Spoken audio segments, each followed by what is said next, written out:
Hi, I'm Sahar Ansari from Wayne State University.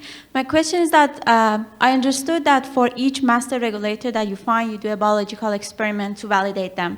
But what about the upstream mechanism or downstream mechanism of those master regulators?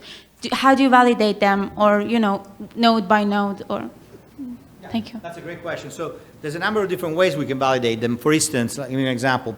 If the upstream modulator that we predict is a ubiquitin ligase, then the thing that we do is we can do simply a protein abundance assay to test whether silencing the modulator changes the protein abundance of the master regulator without changing its expression. That's an example.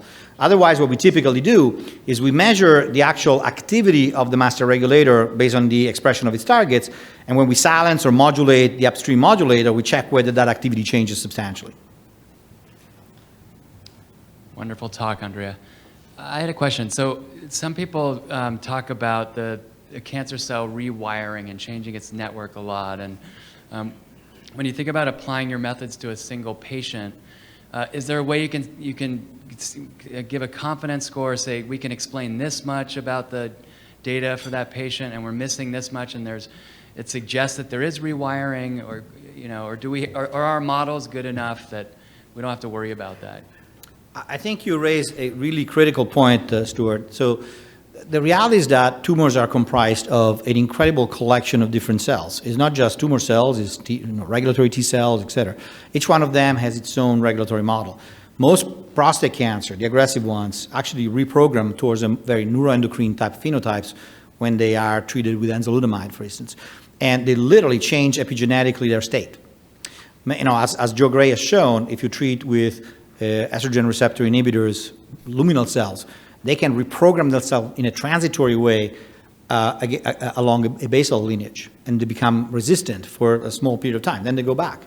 So what we want to do now, and I think this is supported by the single cell data that I showed, is to actually fingerprint every single cell within a tumor so that we know, and both at normal state and under the effect of an inhibitor. Okay? So we think that actually it's not really combination therapy because you need two inhibitors. It's combination therapy because you need to hit multiple different compartments of the tumor. And you need to know how these compartments change and rewire themselves as you progress with the therapy. Yeah. So you presented a bunch of beautiful studies on all these different kinds of cancer. So is there one network behind the scenes to rule them all? Or is it a separate network you're building every single time? I suspect it's the latter, but then is that where the field is headed, do you think? Or is there one network for the hallmarks of cancer that we can always ultimately use once we figure out what it is? That's also a great question. So every single time we have to build a network from scratch, from experimental data related to that particular tumor. And let me tell you why this is important. This is neuroendocrine tumors, and these are the top 50 master regulators. Before we had the data that we collected with the foundation, we said, let's try to use the networks that we have for very similar contexts. We take neuroblastoma, we take glioma, et cetera, et cetera. Look at what happens here. These are the glioma, neuroblastoma stem cell networks that we had. Maybe 4 or 5 significant master regulators. When we used the correct regulatory model that was built from neuroendocrine cells, there was a 4 orders of magnitude improvement in the quality of the prediction.